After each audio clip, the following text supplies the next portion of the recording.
Is imagination simply contained in the mind? Or does it tap into an unseen world with messages waiting to be told? There is a place where legends cross over into our world, where strange visions and whispers beckon, and superstition takes hold. Step into the Black Cat's shadow.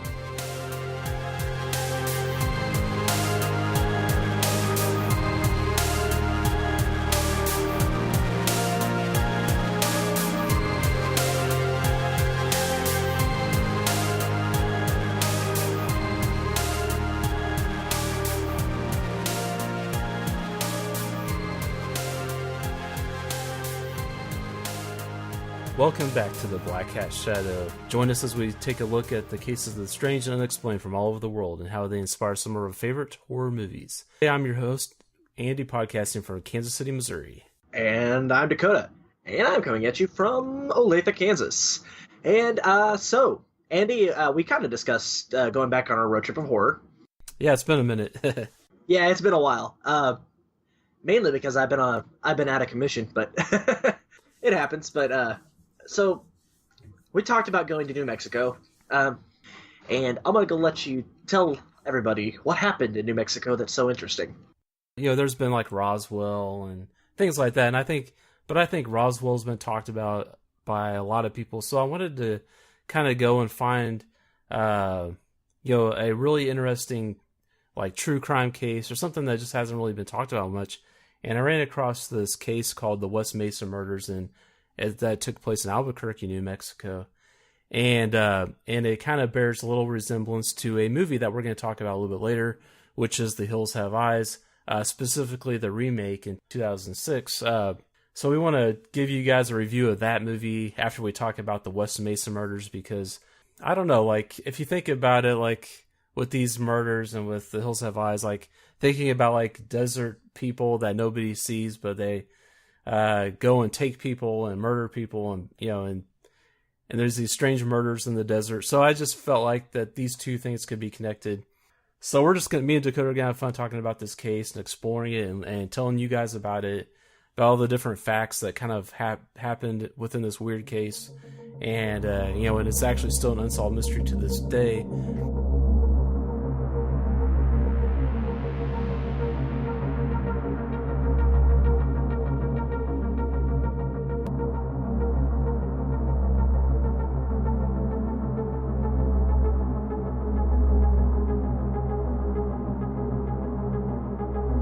To start off with, kind of going down the timeline of the case, starting in 2001 and going all up through 2006, women began disappearing, and it was mainly women that was from one specific area of Albuquerque, and it's from the high crime area along Central Avenue.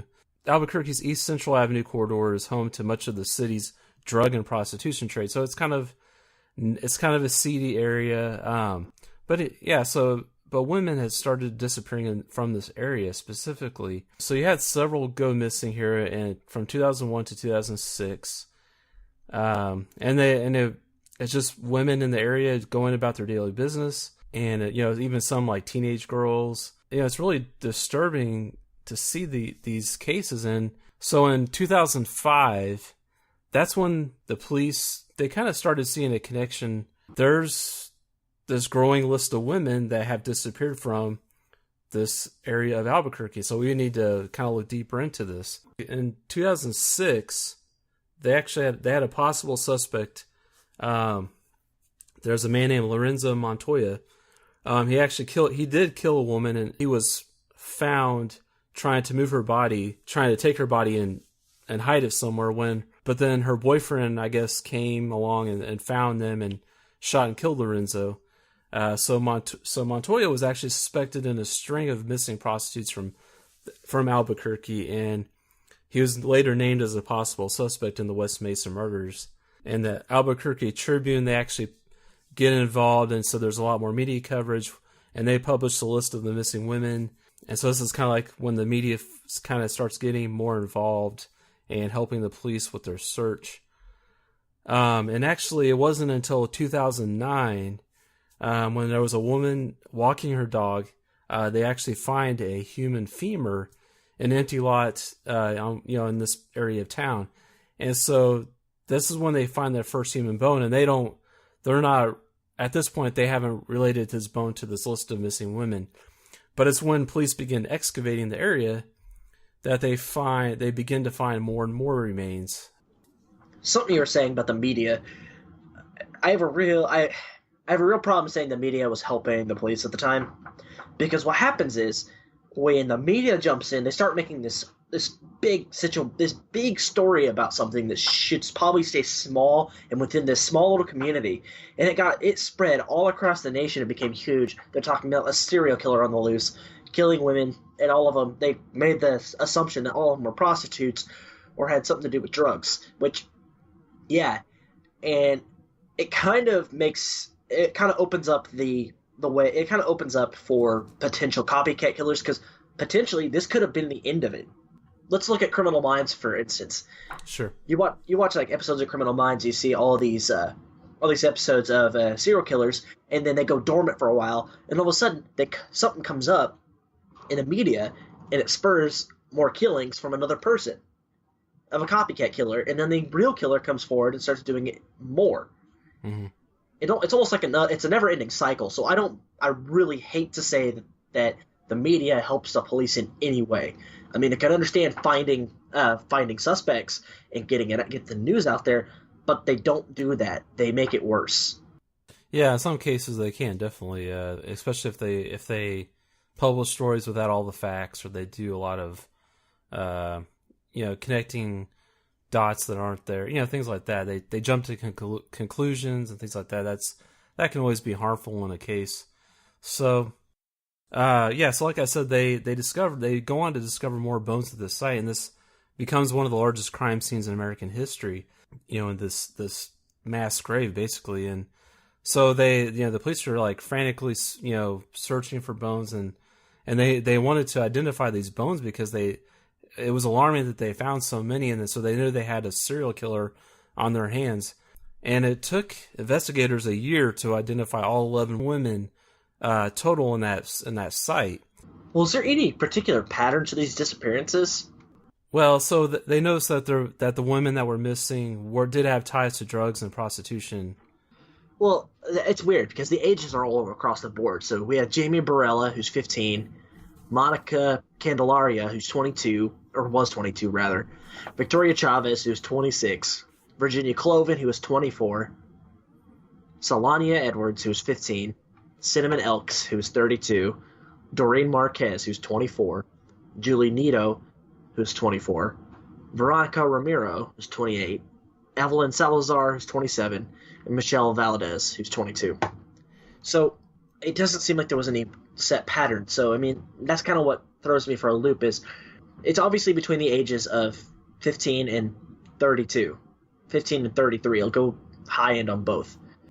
Yeah, I mean, it's definitely like young women that are going missing, and and I guess many of them did struggle with drugs. That's what their family members have said since then, and so that there was definitely a tie there. I think. Well, do you think this is kind of like a Jack the Ripper type thing? Well, it's definitely there's definitely similarities between the two cases. Well, it makes you think though, because Jack the Ripper only went after prostitutes or women of the night.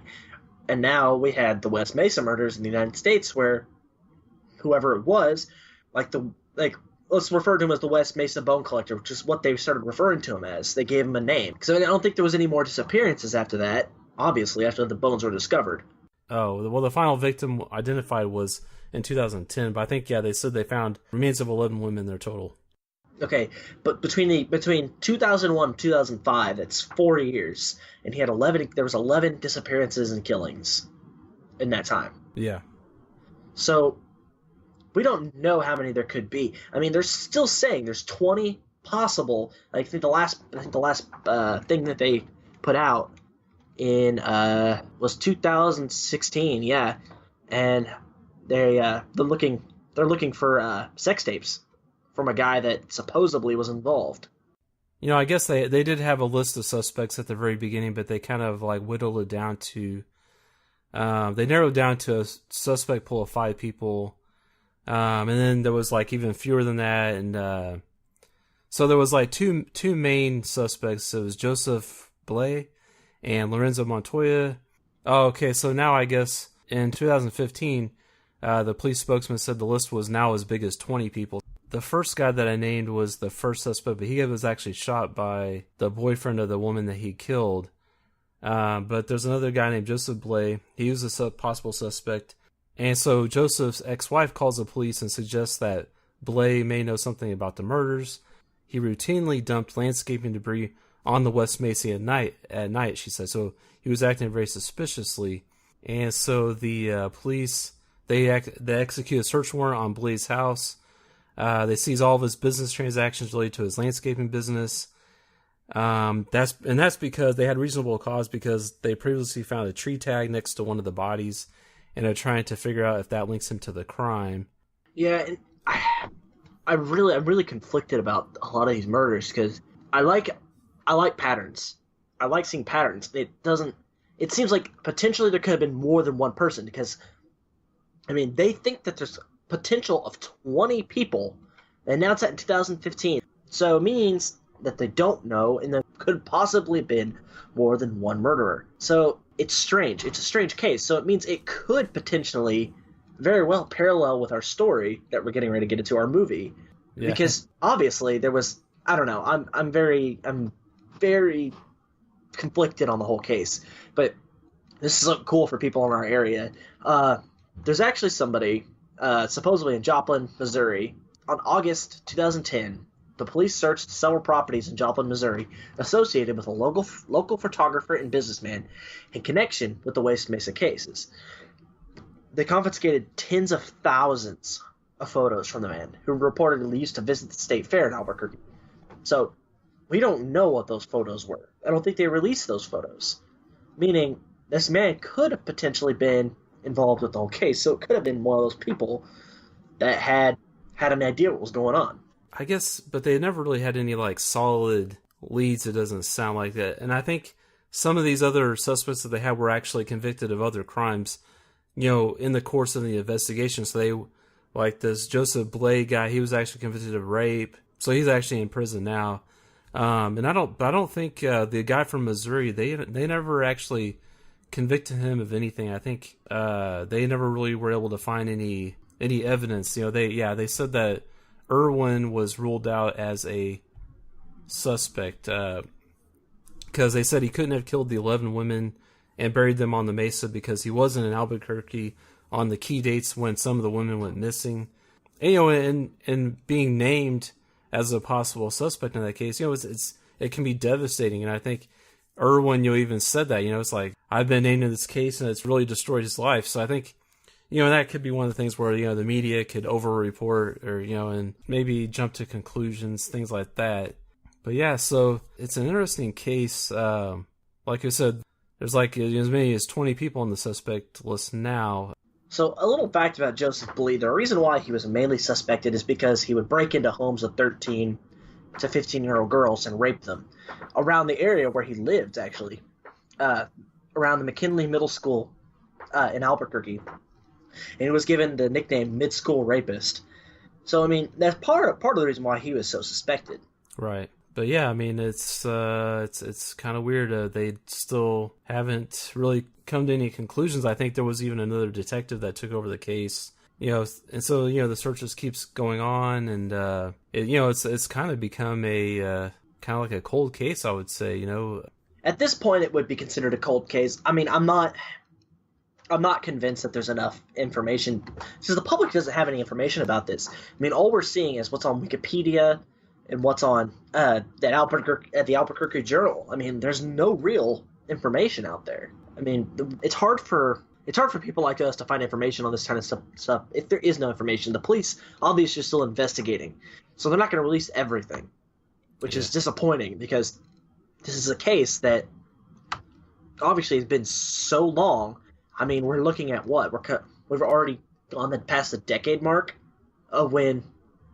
Yeah, we're way past the decade mark of when bodies people first started disappearing. So it turned from that to a to finding the suspected murderer. I mean, the murders are stopped, obviously, and if we start seeing a pattern again of disappearances very similar, then maybe the killer hasn't been caught or isn't dead. So I'm thinking maybe the person has died. I'm really thinking the person has died.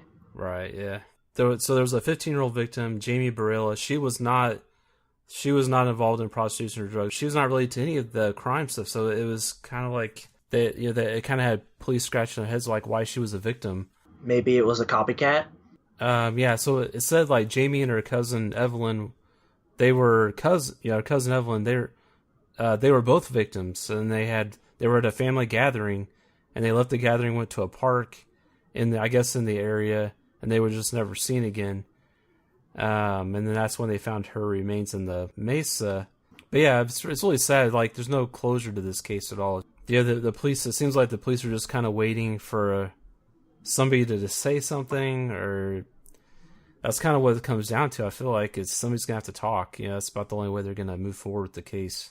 Because they've searched that area, that burial site, and it seems like they found all that they're gonna find there. Yeah, it's crazy. It's crazy to think about. Well, I just found a Reddit for the unsolved mysteries portion of everything, and this person posted this about actually a year ago. But there's a little interesting thing he posted on here, mainly talking about a phone call that happened between a woman and her brother from the time he was incarcerated.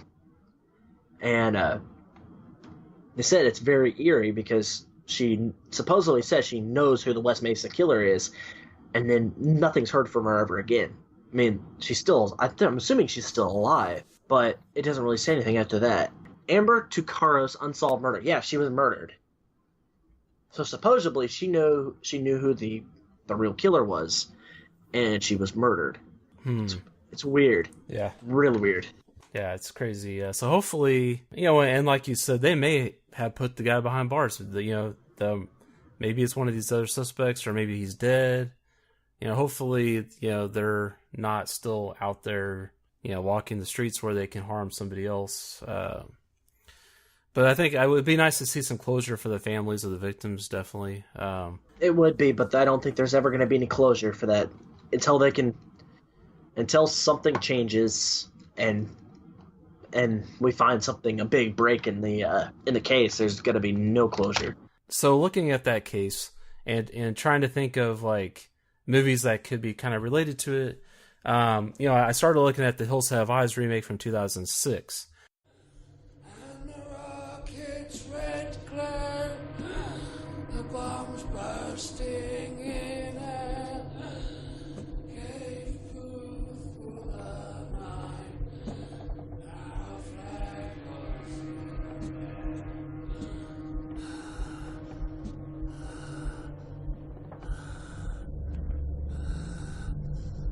Where's my daughter? Where is she? Answer me! I don't know where she is. I never leave this place. Your people asked our families to leave their town, and you destroyed our homes. We went into the mines. You set off your bombs and turned everything to ashes. You made us what we've become. Boom, boom, boom. Where's my baby? What's so funny? It's breakfast time.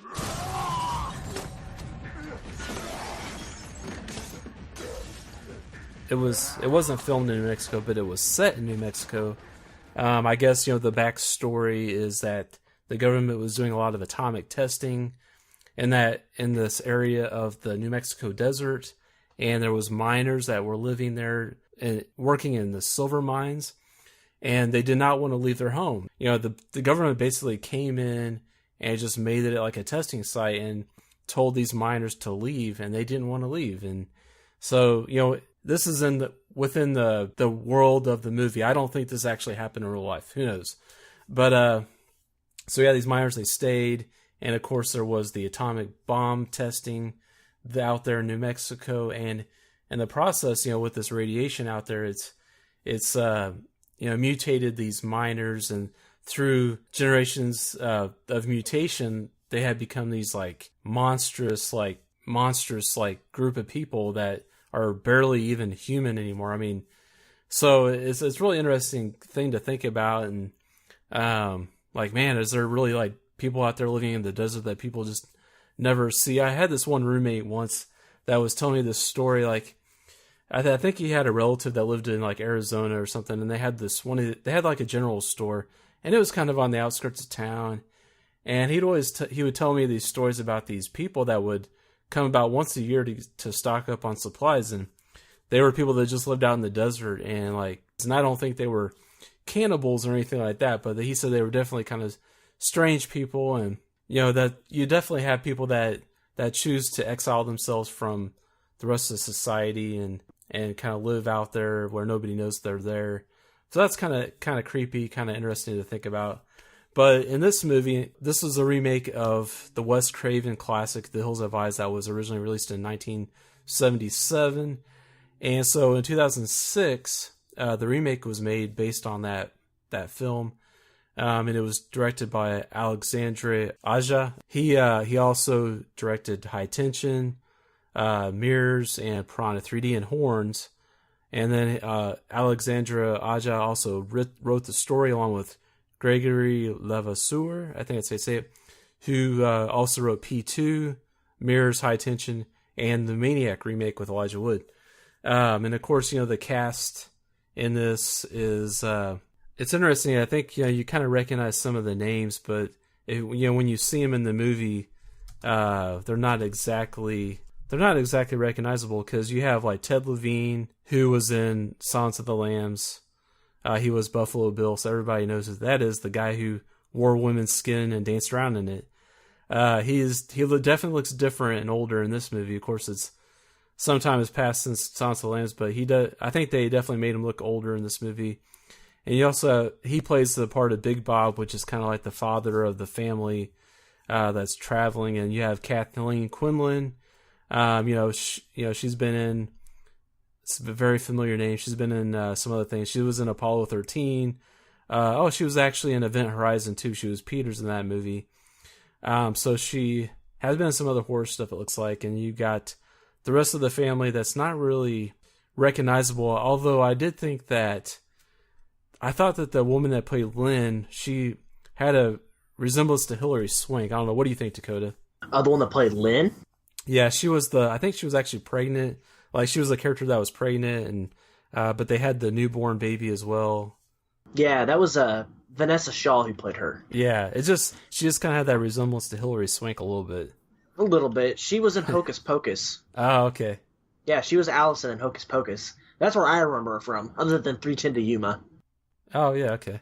But no, I think the most unrecognizable character though was Billy Drago.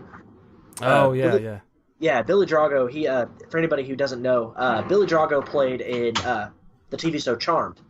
He was I think he was like a demon or something. He was like a demon of fear or something. But there's a lot of unknown actors, a lot of actors that you've only seen their face, you don't know their name. Yeah, well, and actually one name that a lot of horror people are going to know is Greg Nicotero. He actually played one of the cannibals. He played the cannibal called Cyst. And in the movie, he's the mutant that had it was like that medical headgear thing on his head. They call it a halo, I think. But that was Greg Nicotero, completely unrecognizable in his mutant makeup, which was interesting. Because he's known for doing special effects, and I think K&B did the effects on this. K&B FX. That's actually his effects studio. Right, they do a lot of effects for The Walking Dead and things like that too. Yeah. Something cool that people probably don't know about Greg Nicotero is that he actually learned under Tom Savini. Oh yeah, that's right, because they both worked on Day of the Dead, and I think that's kind of where Greg Nicotero got his start, was on that movie, if I'm not mistaken. Yeah. And Tom Savini was in that, did effects for that, and so I think that's where Greg got to work underneath Tom and learn from him, which was really cool.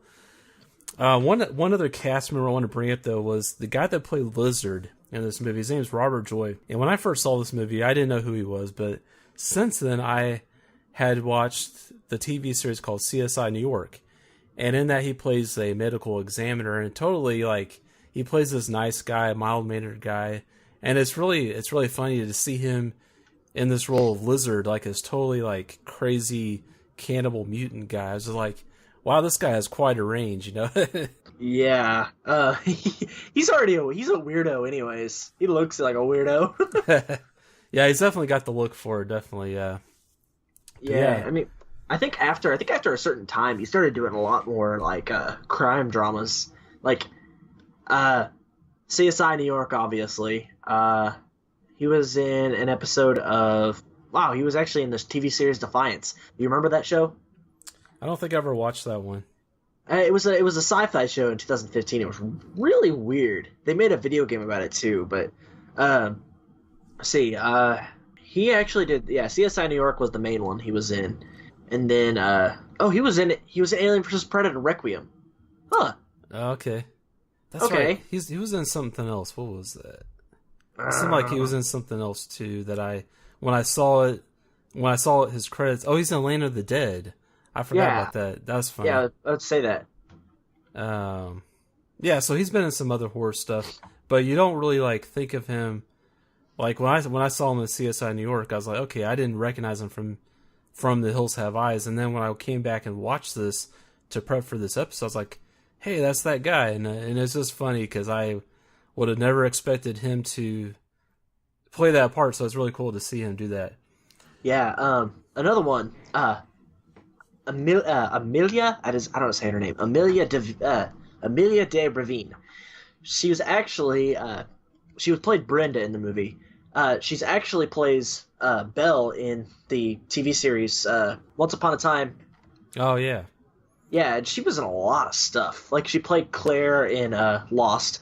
Oh, okay. Yeah, that's where I remember her from. I remember her from that. That was the first thing I saw her in. Cool. God, Lost. That's been a long time. Yeah.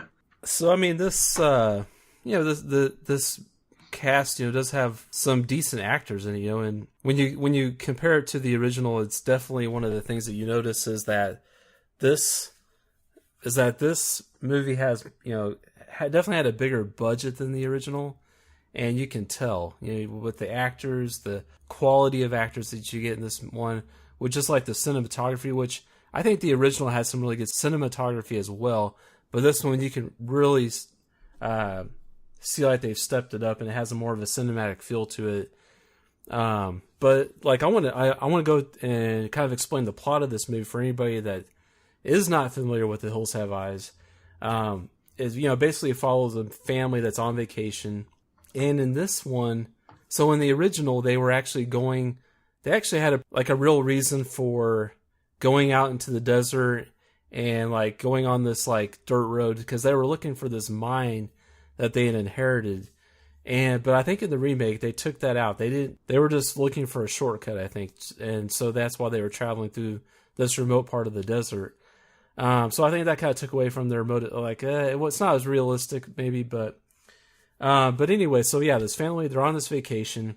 They're trying to go to California, and they're going through the desert, and they go to this old gas station to get gas before they go on, move on their way, and they start talking to the gas station owner, and so for the remake, it's a little bit different than the original, but in the remake, through the course of talking to the gas station owner, and through exploring there's a part where one of the family's dog gets loose and runs into the back part of the gas station, and so one of the family members has to go chase the dog back there and finds evidence that this guy may be a criminal.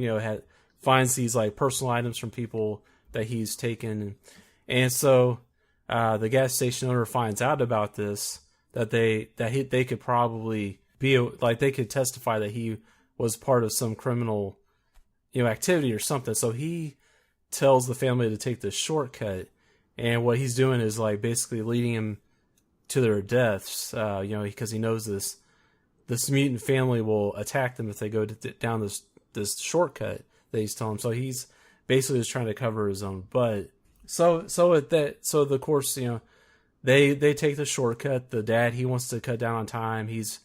They're all eager to get to California, and so they take the shortcut. And of course, they get a flat tire, and there was this trap set up in the road with these spikes, and so they get a flat tire, and they also damage their vehicle. So they're stuck out in the middle of the desert, and it only gets worse from there. They don't have to worry about not only dehydration and starvation and the heat, but they also have to worry about this family of mutated cannibals that are out in the hills watching them, that are trying to kill them. So it's a very interesting story.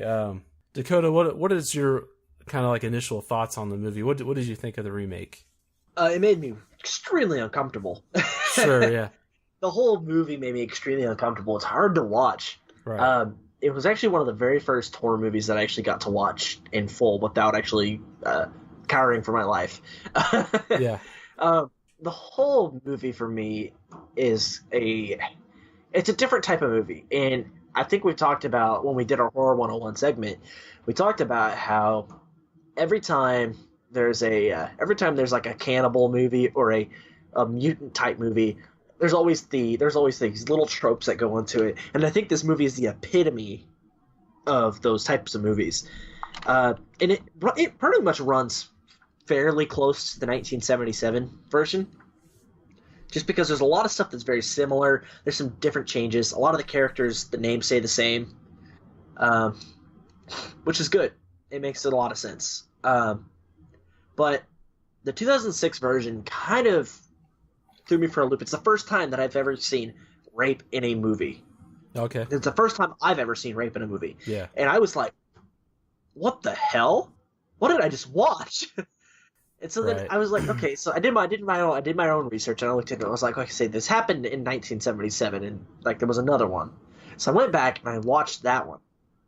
And this is back in 2010 when I first watched them. So I was like, because we're on TV, I was like, okay, let's watch it.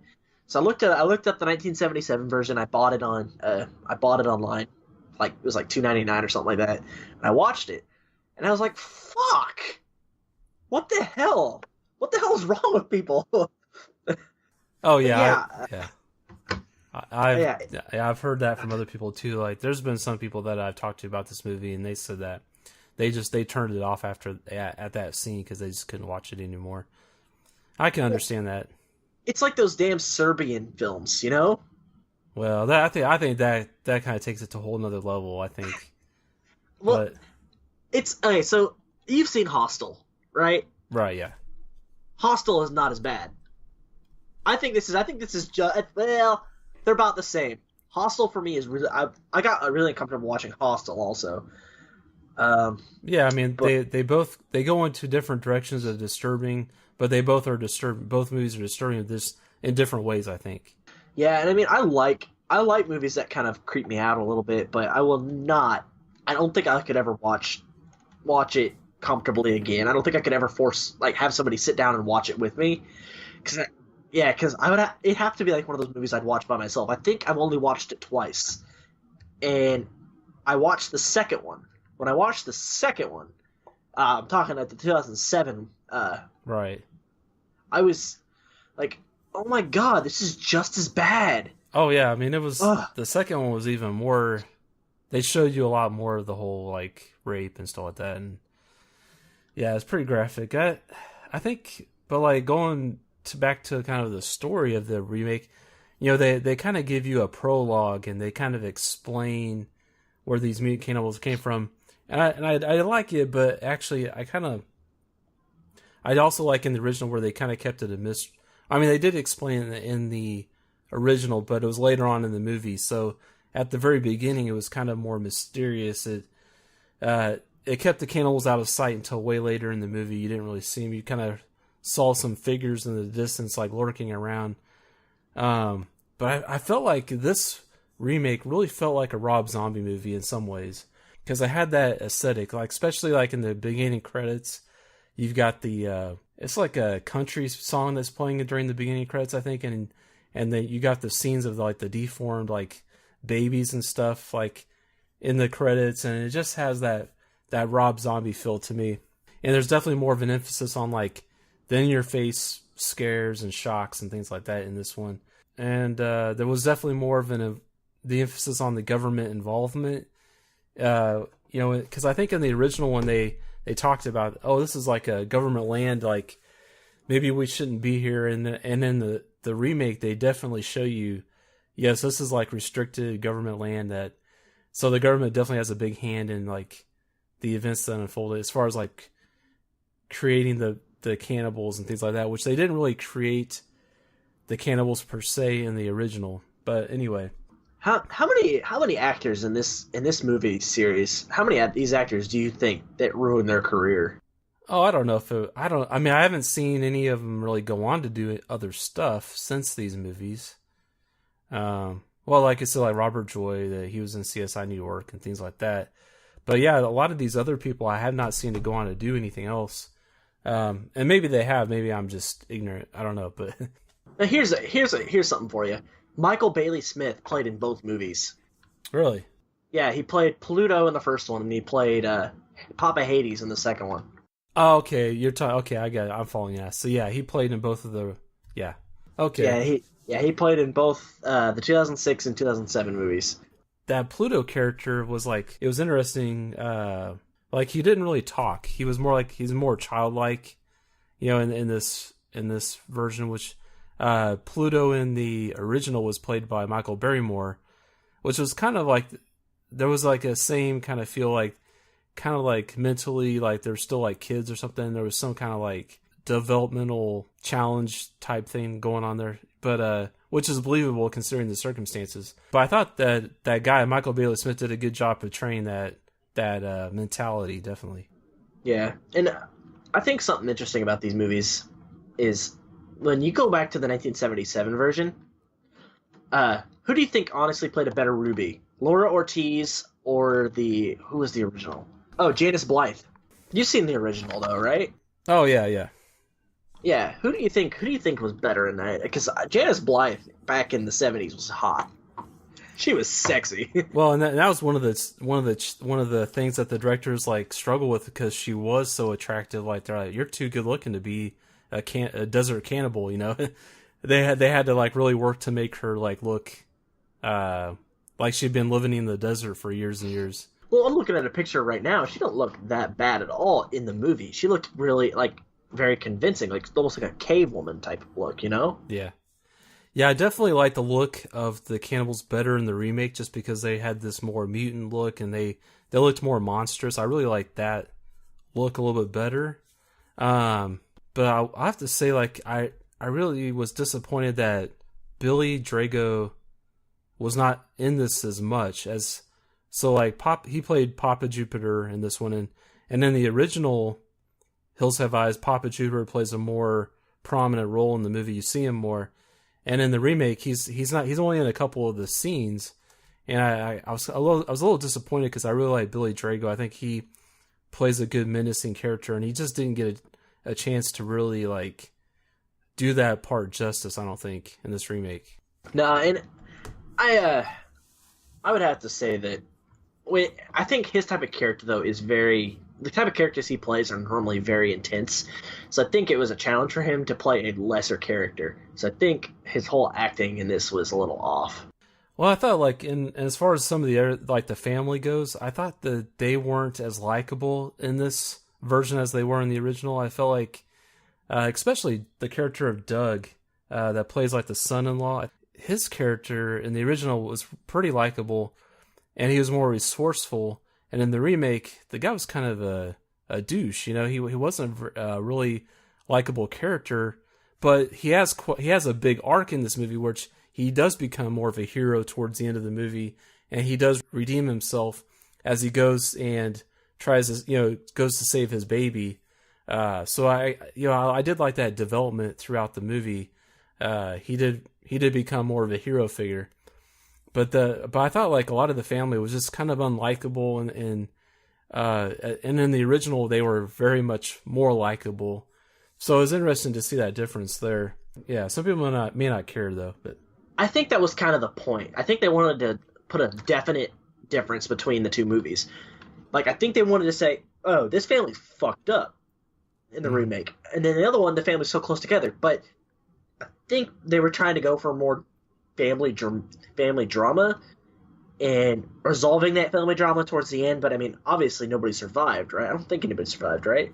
well, so okay, we're just gonna do spoilers so we can talk about this. So if you guys haven't seen The Hills of Eyes, go see it and then come back and check out the rest of the episode. But so at the end of the remake, you have 4 people from the family that survived. You think that they've like basically have killed off all the mutants or gotten away from the mutants, and they're trying to make their way back to civilization. But then it zooms out; they're being looked at through a pair of binoculars by what we assume to be another mutant. So it leaves it open-ended. So we don't know if they survive, and that's a little frustrating too, because I kind of like to have the story kind of like tied up, all the loose ends tied up and stuff. But that's just kind of a personal preference. It's not really like a critique on this movie. But anyway, going back to the original point, I don't know if they survived or not. Yeah, and I think the first one and second one ended very similar too, because I think the second one ended with something watching the army National Guard guys that had escaped. Uh-huh. I think it ended very similar with something watching them through their own equipment. Right, yeah, I think so. I think you're right. So it's like, yeah, okay. I think sometimes like modern horror feels like they have to do that little stinger at the end to say, "Oh, we got you," kind of thing. And they can't just kind of give you a happy ending. Well, I mean, these types of movies, I don't think there's ever going to be a happy ending. Yeah, it would be. Yeah, to be realistic, I think happy ending is probably rare. But I think looking at this movie, at the remake, it definitely did not have the atmosphere that the original had from like 1977. I think the original had a really great atmosphere. It had a really good score, and it was like more of a creepy vibe, whereas this remake was more tense, more suspenseful, and more shocking, I guess, I think, in some ways. Especially better effects. I think the special effects were definitely better in this one. But yeah, I'd have to give them props for the makeup, though. Oh yeah, definitely. That's practical makeup is really, really awesome. Yeah, and I heard that Billy Drago's character, Papa Jupiter, like in this one, he was supposed to have this like parasitic twin that was growing out of his chest or something, and kind of like, have you ever seen Total Recall, Dakota? Yeah. Yeah, that one mutant called Quado, I think. Yeah. That dude that had the little twin growing out of his stomach. I think there was supposed to be a similar thing for this Papa Jupiter in this movie, but I think for some reason they cut it out, or they decided not to do that. I don't know if it was because they ran out of money or what. I think this is what they were trying to go for. Here, I'll show you. Yeah, exactly, yeah. Yeah, but it didn't turn out that way, though. Right. What Dakota's showing me is a picture. You can find it on IMDb, too. They show some of the pictures, I think. Was that where you got that from? No, that was actually on... that's just on Google Images. Okay, yeah. Yeah, so yeah, if you just do a Google search, you can find the concept art. And I think in some of the special features on the DVD, they talk about that, too. Some of the when they were designing the mutants and the process they went through to come up with that final design. So it's interesting. I kind of wish that they would have done more with that parasitic twin, because I really like that aspect. I think that's kind of cool. Yeah, and I feel like the whole film could have been a little bit better if they were to just put a little. I think they would put a little bit more money into it. Just put a little bit more money into it and try to get your effects a little bit better. Try to make your story a little bit better too, because the story bounced kind of, for me, it felt really rushed. I was trying to think if there was obvious CGI in this one, and I think there was, like, on some of the mutants' faces they used CGI, especially Ruby. I think they used like a combination of CGI and practical on her. But a lot of the mutants were practical effects, which I appreciated. So the budget was $15 million, which I think is a pretty respectable budget for like a horror movie. So I don't know. I mean, obviously, it's, a horror movie's never going to have the budget of like a Marvel movie. I think this movie was pretty good. I think a lot of the things that I didn't like about it is more subjective. I think a lot of the technical aspects are fine with this movie. I think the cinematography's good. I feel like the pacing's good. I don't think there was any like spots where this really dragged. I think they kept things moving. But I'm sure there's always room for. They could have always done things differently to like appeal to maybe a wider audience. Well, I mean, I don't think they're going for a wider audience. Right. I think what they're going for. I think what they were going for was something that was going to be shock and awe, and it was going to contend with movies that were coming up in the near future, like Saw. Yeah. So they had Saw and some of the sequels that come out up to this point, so they were trying to kind of keep up to pace with that. Yeah, with some of I guess maybe with some of the gore effects. While this movie is disturbing, and I think overall, like it's easy to like get past that when you look at the movie as a whole. For me, anyway, it was. Yeah, I can say this: the movie was good. The movie was good. They just, for me, it makes me so uncomfortable. Sure, yeah. No, I can understand that definitely. So, if you were to rate this on a scale of 1 to 10, Dakota, what would you rate the Hills Have Eyes remake? Probably 5 out of 10, just because I'm so uncomfortable watching it. Okay, let's see. For me, yeah, this is really tough because of a lot of the things that I didn't like about it are kind of subjective, but I guess that kind of goes into your rating too. Let's see. I'll probably give this I think I'm gonna go with a 7 out of 10 for me. But I would say definitely seek this out if you've never seen it. Dakota, would you recommend people to seek this out to watch it? That's a hard one. If you're okay with watching something really, really disturbing, I mean, if you've seen movies like Human Centipede, I think this is the movie for you.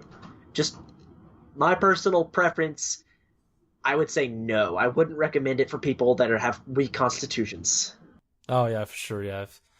And I will say that I don't know, for some reason I don't even put this in the same category as like Human Centipede. I've never actually seen any of those movies. I have no desire to, but I think for me with this one, I think the setting really pulls me in, and like the whole like for some reason I have a thing for like cannibal mutants. I don't know. So anyway, I think that's why I like it so much, is the setting and the mutants and monsters. You know, it's kind of more of a creature feature, I guess you could say, more than the original, because they make the cannibals more monstrous, I guess. So does that mean you have a mutant fetish? No comment. Oh my gosh. No, yeah, I think it belongs in its own category. I think it's an exploitation film. Definitely. Oh yeah, definitely. It definitely harkens back to like the stuff that you see in the 70s, like the grindhouse movies, exploitation movies, stuff like that. That's definitely has that kind of feel to it. So yeah, you gotta know that before going in to kind of know what you're getting yourself into. But yeah, that's actually a great chance for us to let everyone know. If you guys are just actually joining this podcast, like to actually talk to, like see what or to listen to us and listen to what we're talking about, you can go back and actually listen to our Horror 101 episode, the very first one, because we talk about the different genres of horror, and I think we mentioned cannibals, and I think we actually did go into The Hills Have Eyes a little bit. Yeah, no, it was like last year this time. That's when we were doing it. Yeah. Yeah, because I think I joined on around this time, and that's when we started talking about. That's when we did The Burning. Yeah.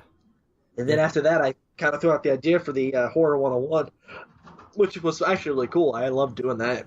Yeah, it was fun. It's fun to kind of go through and look at like the definition of horror, try to work out our own definitions of horror, and look at some of the different subgenres within that. And it was fun. I really enjoyed it, and I think it's probably in my opinion, of course, this is my my podcast, but I think it's a good primer for somebody that's maybe new to horror, or maybe not so much into horror, but would like to learn more about the horror genre and some of the different types of movies that are in the horror genre. I think it's kind of a cool look into that.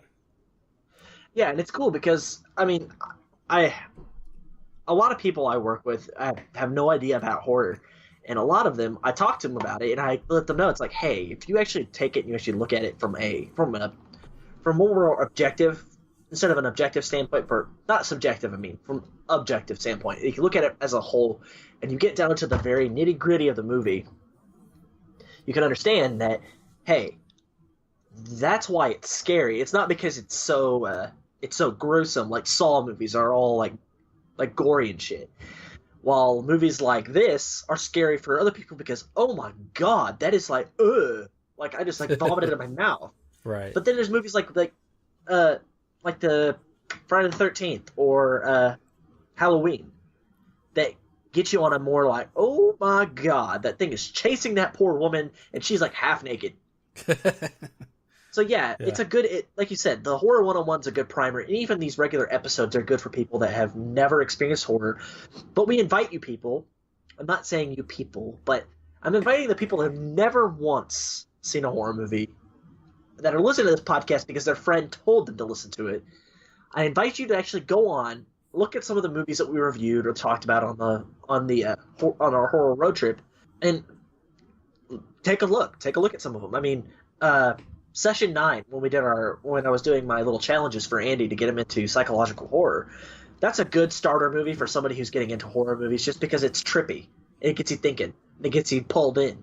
Yeah, definitely. Dakota got me watching a lot of psychological horror, which I kind of come to appreciate a little bit more now. And well, I mean, I'm glad. I'm totally glad that you actually got into the psychological stuff. Which I mean, I'm starting to really think about watching more of the slasher films. I really want to, like the new Halloween. I really want to see that. The one that what's it? It's going to be with it's going to be the whole Jamie Lee Curtis. Yeah, but the whole I think the whole cast from H2O is back also. Yeah, I don't know. I mean, I think from what I've just seen the news story about Jamie Lee Curtis coming back, and then of course John Carpenter, the director of the original, was coming back as like I think he's coming back as like an executive producer or something like that, and I think he's going to work on the music too, which is really, really cool, because he did a phenomenal job on the original score and music. So, yeah, I think a lot of people have high hopes for this new sequel coming out. So yeah, we'll see what happens. Hopefully, it's great. Yeah, I'm actually really excited. Psst. Hey, you. Do you like the Tales from the Crypt series? Do you like spooky things in general? Then check out the Good Evening Kitties podcast. That's Good Evening Kitties podcast. GOODEVENING KIDDIES podcast.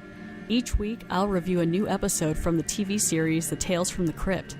Find me on Podbay, Podbean, or iTunes. That's the Good Evening Kitties podcast. Check it out today. So yeah, guys, you can find us on social media. You can find us on Twitter at Black Cat Podcast. You can find us on Facebook and Horror Amino as well. And you can go to our website, www.blackcatshadow.com, where you can find all of our episodes and listen to them there. Or you can find links to us on Apple Podcasts, Google Play Music, Stitcher, all those different places where you can find us and download us and listen to us. You can also find a link to our eBay movie store where you can buy movies from us and help out the podcast as well. Oh, and our email is blackcatpodcast@gmail.com if you'd like to send us feedback or share some of your weird stories with us or whatever. And Dakota, you've got an email too where people can reach you. What's that? Yeah, if you guys want to reach out to me, you can reach out to me on my email, daxshadowbane@gmail.com. You talk to me about anything. Any kind of suggestions.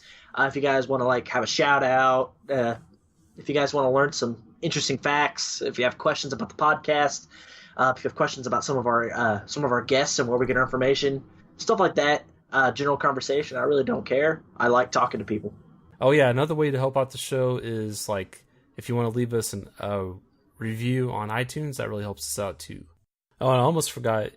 Can't forget about Phantom Dark Dave. He wasn't able to join us for this, but you can also reach him on Twitter, and he is at Phantom Dark Dave. So he's pretty active on Twitter there, and loves to see all your comments as well. So remember, guys, to take a closer look at the world around you, you may just find that it is stranger and more mysterious than you thought, especially in the Black Cat Shadow.